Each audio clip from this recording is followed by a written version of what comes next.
नाशिक मोडेमळामध्ये रात्रीचा थरार, टोळक्याचा हल्ला, गाड्यांची तोडफोड। कृष्णानगर येथील मारुती मंदिर परिसरात रात्री उशिरा टवाळखोर टोळक्यांनी धुमाकूळ घालत दहशत माजवण्याचा प्रयत्न केल्याची धक्कादायक घटना समोर आली आहे। निलेश रणमाळे या युवकावर प्राणघाती हल्ला करण्याचा प्रयत्न केला। परिसरातील अनेक नागरिकांच्या गाड्यांची मोठ्या प्रमाणात तोडफोड करून नुकसान केले आहे। त्यामुळे परिसरात तणावपूर्ण वातावरण निर्माण झाले आहे।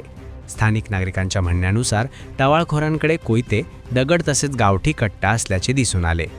रात्री सुमारे 10 वाजेच्या सुमारास हे संपूर्ण घटना घडल्याचे सांगितले जात आहेत। अचानक झालेल्या या प्रकारामुळे परिसरात भीतीचे वातावरण पसरले आहे। दरम्यान घटनेची माहिती मिळताच पंचवटी पोलीस स्टेशनचे वरिष्ठ पोलीस अधिकारी गजेंद्र पाटील व पोलीस कर्मचारी तात्काळ घटनास्थळी दाखल झाले। त्यांनी परिसराची पाहणी करत नागरिकांकडून माहिती घेतली।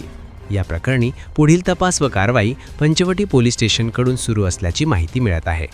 या घटनेनंतर संतप्त नागरिकांनी पोलिसांकडे तत्काळ आरोपींना अटक करण्याची मागणी केली आहे। तसेच परिसरातील सुरक्षेच्या दृष्टीने CCTV कॅमेरे बसवण्याचीही मागणी करण्यात आली आहे। नाशिकसारख्या शहरात अशा घटना घडत असल्याने नागरिकांमध्ये नाराजी व्यक्त होत असून नाशिक जिल्हा कायद्याचा बालेकिल्ला राहावा यासाठी पोलिसांनी कठोर कारवाई करावी अशी मागणीही स्थानिकांकडून केली जात आहे।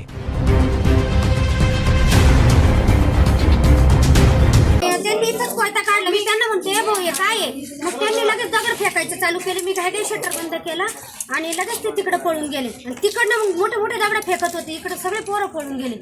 कशावरून झालं ते नाही माहिती कशावरून झालं, पण ते लयच घाण गाळ्या देत आले। कोणाला काही खूप सारे पोरं आमचे छोटे छोटे पळाले म्हणून आम्हाला कळलं। आणि जर त्यांनी शिवेच नसते दिले तर मग आज काय झालं असतं। इथं जवळपास किती वेळ झाला येऊन? 10-15-20 मिनिटं झाले। किती जण होते जवळपास? 5 जण होते। मी 3 जणांना पाहिलं, ते इथं 3 जण उभे होते म्हणून। काय होतं त्यांच्याजवळ?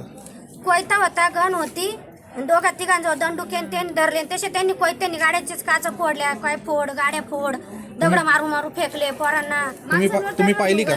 हो, त्यांच्या अंगावरच बंदूक लावली, ती सोडवायला गेले म्हणून त्यांच्या अंगावर बंदूक। आणि आमचा पण मुलगा कामावून येत होता, दगड फेकले। आमचा मुलगा कामावून येत होता।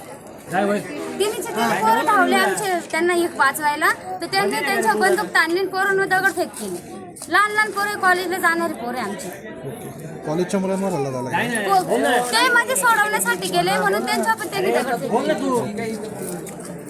ताई तुम्ही सांगा। आमचा मुलगा कामावून येत होता, आमची गाडी शोरूम आहे आत्ताच, ते गावावरनं इथं जागायला आलेले, त्याची सुद्धा शोरूम गाडी फोडून टाकली।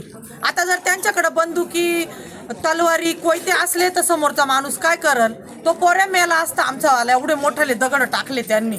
आणि इथं दुकान आहे, इथं दुकान आहे, त्याच्यामुळं बरं झालं तिच्या दुकानात सुद्धा घुसले ते पोरं। म्हणजे त्यांची किती हिंमत आहे। मग कसं काय रस्त्याने पण चालायचं नाही का? सांगा बरं तुम्ही सर। मुलं इथले स्थानिक आहेत का? कोणते मुलं? जे आता हल्ला झाला त्यांच्यावर तिथे? नाही, इथले नाही, ते एक पण आमच्या इथले नाही। आणि जे हल्ला झाला ना ते मुलं आमच्या इथलेच आहे। हा, किती जण आहेत ते जवळपास? इथले किती जण आहेत? इथले आता सगळ्यांच्या गाड्या येतो, तर सगळे मुलं पळून गेला। तर संध्याकाळी दमून थकून आल्यावर बसतात थोड्या वेळ, काय गुन्हा करता का ते? बसतात थोडंसं, माणसाला काय होतं एकमेकांमध्ये मुलांमध्ये बसले तर। बाकीच्या गाड्या उभ्या होत्या, ते गाड्या फोडून निघून गेले। कशावरून झालं, काय आयडिया आहे तुम्हाला? काहीच आयडिया नाही। आम्ही सगळ्या महिला घरात स्वयंपाकामध्ये बिझी असतो संध्याकाळी, कारण सगळे हातावरचे लोक इथं आणि सगळे संध्याकाळी दमून थकून येतात, बाया स्वयंपाक करतात, सगळे हातावरचे लोक गरीब आहे। जेव्हा कामाला जातील तेव्हा खातील पेतील। परिसरात पहिल्यांदा असं काय झालंय? हो, एवढं डेंजर तर परिसरामध्ये पहिल्यांदा झालेलं आहे सर। काय सांगणार तर याच्यावर आहे ना एकदम कडक कायदा झाला पाहिजे, मी तुम्हाला सांगून देते। कारण उद्या जर एखाद्याच्या जीवाशी गेला असतं तर काय केलं असतं सांगा बरं तुम्ही? लहान लहान मुलं आहे सगळे, आमचे एवढे मोठे मोठे मुलं नाहीये।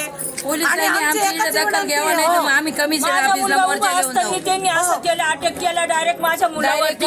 त्याच्या हातातून सुटकला, तो त्याला म्हटलं भाऊ जेवण केलंय म्हणून मी पण त्याच्या बरोबर आले। ते डायरेक्ट जसे घुसले त्याला धरलं, तसं तो त्यांच्या ह्याच्यातून सुटकून त्याच्या हाताला पण लागलेलं आहे। कोणाला धरलं? निलेशला।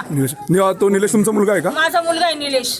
मी त्याच्या हल्ला झालेला मुलगा तुमचा आहे? हो, माझा मुलगा का आहे। बरं हल्ला झाला काय माहिती आहे? त्याला ते मला नाही माहिती काही, पण ते डायरेक्ट आले, ते 5-6 जण होते, त्यांनी डायरेक्ट त्याला धरायचं, एक जणांनी धरलं, दुसरी मारणार, तो तेवढ्या याच्यातून सुटून पळून गेला इकडून वावरातून। त्याचे काय परिचयातले आहेत का ते मुलं? त्याच्या परिचयातलेच। परिचयातले? हो। जवळपास किती जण होते ते? 5-6 जण आहे। आता सध्या काय जखमी का तो? नाही जखमी नाही, तो सुटला त्याच्या हाताला असं लागलेले 2-3 खरचटले ठिकाणी गेले. खरं असं डायरेक्ट वर खडलेले. काय नाव तुमचं? मंगल नंदुरानमाळे आई. राहत्या इडं आणि जर पोलिसांनी काही दखल नाही घेतली आम्ही कमिशन ऑफिसला जाणार. आमची याच्यावर कडक निष्पक्षता- कायदा झाला आणि याच्यावर पाहिजे. कडक कायदा झाला पाहिजे. आणि आम्हाला पहिले कॅमेरे